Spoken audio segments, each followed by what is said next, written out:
ഞാൻ ക്യാമ്പിലേക്ക് പോവാ. ഇവിടെ നല്ല മഴയായതുകൊണ്ട് ഞങ്ങളോട് മാറി നിൽക്കാൻ പറഞ്ഞു.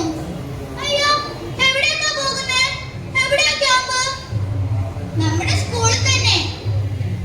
അവിടെ എത്തിയിട്ട് വിളിക്കണേ. ആ, വിളിക്കാം ട്ടോ. ശരി. അമ്മമ്മേ, അനുമാരുടെ വീട്ടുകാരൻ ക്യാമ്പിലേക്ക് പോവാന്ന്.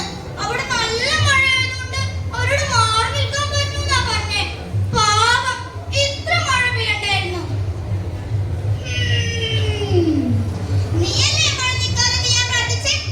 സാരില്ല, മഴയൊക്കെ മാറി അവര് വേഗം വീട്ടിലേക്ക് വരും. നീ വൈകുന്നേരം അവളെ വിളിച്ചു നോക്ക്.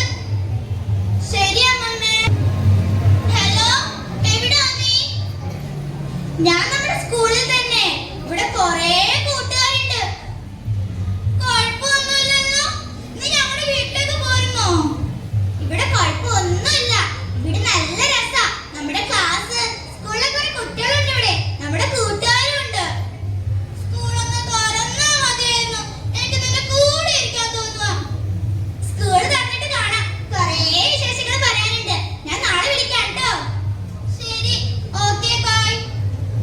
എന്താ കൂട്ടുകാരി പറഞ്ഞേ? അവിടെ കുഴപ്പമൊന്നുമില്ല. അവിടെ കുറേ ആൾക്കാരുണ്ട്.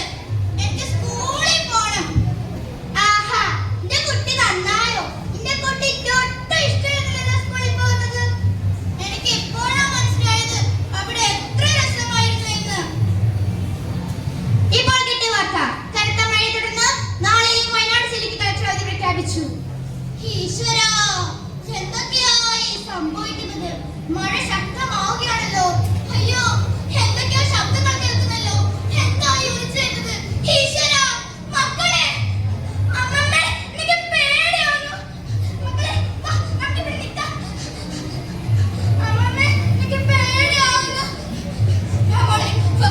ഈശ്വരാ, രക്ഷിക്കണേ. അമ്മമ്മേ, അവിടെ എന്താണ് നിന്നെ? എനിക്ക് പേടിയാവുന്നു. ഈശ്വരാ, എന്താ അത്? അയ്യോ, ആനയാണല്ലോ. വലിയൊരു ദുരന്തത്തിൽ നിന്ന് എല്ലാം നഷ്ടപ്പെട്ടു. ഒന്നുമില്ലാതെ ഞങ്ങൾ ജീവൻ മാത്രമേ ബാക്കിയുള്ളൂ. ഞങ്ങളെ ഉപദ്രവിക്കല്ലേ, ഞങ്ങളെ ഉപദ്രവിക്കല്ലേ. അമ്മമ്മേ, എനിക്ക് പേടിയാവുന്നു.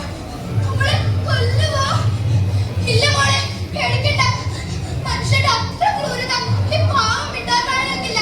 കണ്ടില്ലേ, അവൻ കണ്ണീരൊഴുക്കി നമ്മളെ നോക്കി നിൽക്കുന്നത്. നമ്മുടെ വേദന അവന് മനസ്സിലായി പോലെ. അമ്മമ്മേ. ഇപ്പോൾ കിട്ടിയ വാർത്ത. നാഴികക്കടുത്തിൽ ചുരൽമല ഉരുൾപൊട്ടൽ. ഒരു ഗ്രാമം മുഴുവൻ മണ്ണിനടിയിൽ. 200ഓളം മൃതദേഹങ്ങൾ കണ്ടെടുത്തു. പോലീസിന്റെയും ഫയർഫോഴ്സിന്റെയും ആർമിയുടെയും സന്നദ്ധ പ്രവർത്തകരുടെയും നേതൃത്വത്തിൽ ഊർജിതമായ തിരച്ചിൽ നടക്കുന്നു. അത്ഭുതകരമായ രീതിയിൽ രക്ഷപ്പെട്ട ഒരു കുടുംബം നമുക്ക് മുൻപിലുണ്ട്. നമുക്ക് അവരോട് ചോദിക്കാം. അമ്മേ, എന്താണ് സംഭവിച്ചത്? എങ്ങനെയാണ് രക്ഷപ്പെട്ടത്? മക്കളെ, ഒന്നും പറയാൻ കഴിയുന്നില്ല. എന്റെ കുട്ടിയുടെ ജീവൻ മാത്രം ബാക്കിയായി. എന്റെ സ്കൂള്, എന്റെ കൂട്ടുകാര്, എന്റെ അനു, എന്റെ അനു, എന്റെ അനു യുദ്ധമാണ്. എന്റെ അനു നിങ്ങളെ കണ്ടുതരൂ. എന്റെ അനു. മോളെ, നമുക്കൊന്നും പറയാൻ കഴിയില്ല കുട്ടി. നമുക്ക് പ്രാർത്ഥിക്കാം. കുടുങ്ങിക്കിടക്കുന്നത് രക്ഷപ്പെടാനായി നമുക്ക് പ്രാർത്ഥിക്കാം. അമ്മമ്മേ, എന്തിനാണ്